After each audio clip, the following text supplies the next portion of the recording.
Hello, Professor Davis. For my project today, I will be talking about the Theogony.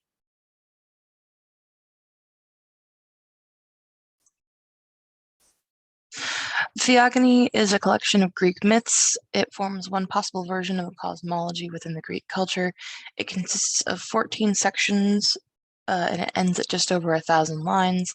It's not the only work like it, but it is one of the most important, and it's written by Hesiod. Who is Hesiod? He was an ancient Greek poet. He was active around the time of 750 to 650 BCE, around the same time as Homer. Other works of his included Works and Days, as well as several other poems that are debated as to whether they're actually authentic, because some of them don't quite match up to his style. And he's considered by scholars to be one of the greatest sources of Greek thought, traditions, and mythos. And then what follows are some of the sections of Theogony. As a preface, he begins with an invocation to the Muses, which is essentially just a lengthy prologue where he talks about the 9 Muses, which are daughters of Zeus, who preside over the different parts of poetry and storytelling. Talks about daily activities, main thing which includes singing the stories of the gods, and he claims that the Muses are who gave him his voice and told him to talk about these myths. And then he asks them to help him tell the stories. Then after this, he begins by talking about the first gods, starting off with Chaos, which was the first deity, and essentially everything came from it. The first 3 that came from Chaos include Gaia, which is the earth, Tartarus, which is the underworld, and Eros, who is the personification of desire. Following those 3, the final of the original deities is Uranus, the sky or heaven. Uranus and Gaia would end up having children, which included the original Titans and the giants, who to the side, he is pictured having thrown into Tartarus because, let's just say, they weren't the prettiest of children, but that doesn't mean they don't deserve love. Following the banishment of not the Titans, the other children of Gaia and Uranus, Gaia employs Kronos, her son, to punish his father, and so he goes in and he castrates him with a scythe. From the blood spilled, the Furies are born, and from the genitals which had been thrown out to sea spawns Aphrodite.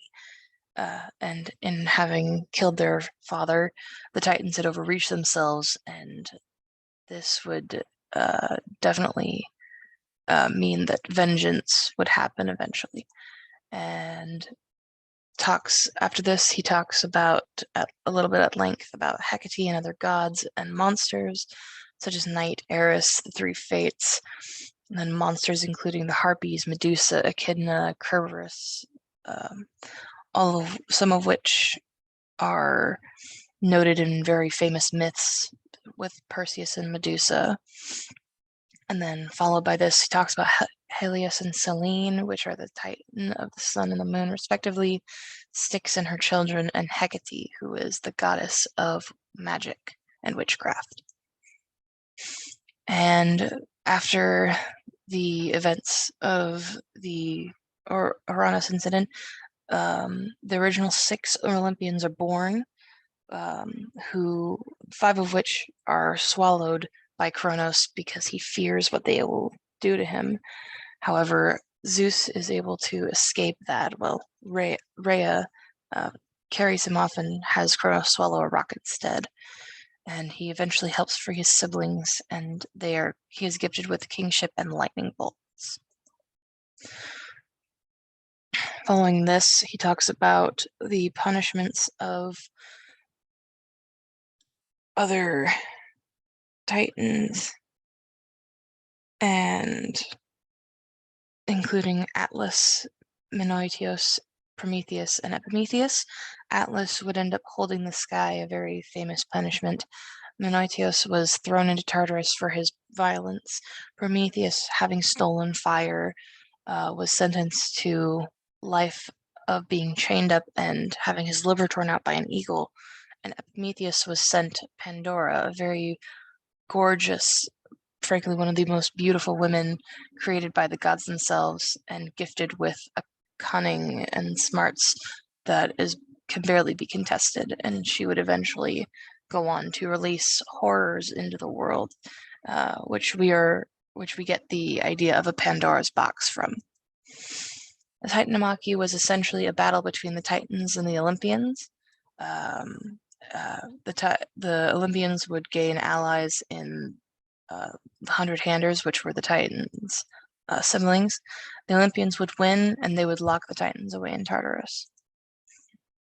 Tartarus was essentially a hellscape of sorts, very dark and gloomy, filled with the children of the goddess Night, presided over eventually by Hades and Persephone, guarded by Cerberus, and home to Death and Sleep, Thanatos and Hypnos, respectively.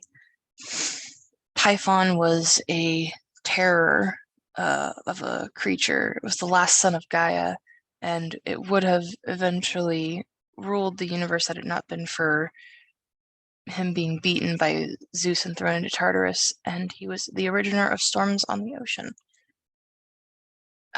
After this, the final stories talk about Zeus's power and the life of goddesses and heroes, and it starts off by listing the 7 wives and lovers of Zeus, some of which who would help him sire some of the main pantheon's gods and goddesses such as Artemis, Apollo, Athena, and Hermes, as well as Dionysus. And he would also have many other human lovers, mortal lovers. And then finally it talks about different heroes such as Heracles, Jason, Achilles, Aeneas, and Circe, some of which are more notable through Greek myths, whereas Aeneas, who was a child of Aphrodite, was more famous through Roman myths. In conclusion, should it qualify as an epic? It does take place in a vast setting. It is based on cultural and religious traditions, and it contains almost exclusively extraordinary elements. However, there is no journey to accomplish anything, i.e. the hero's journey. It doesn't begin in medias res, and there is no focus on a single hero or group of heroes, because it goes from Titans to Olympians to heroes, etc.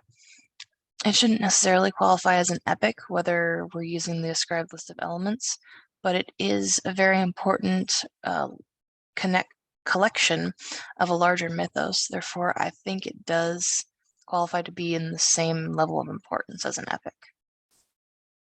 Here's my works cited.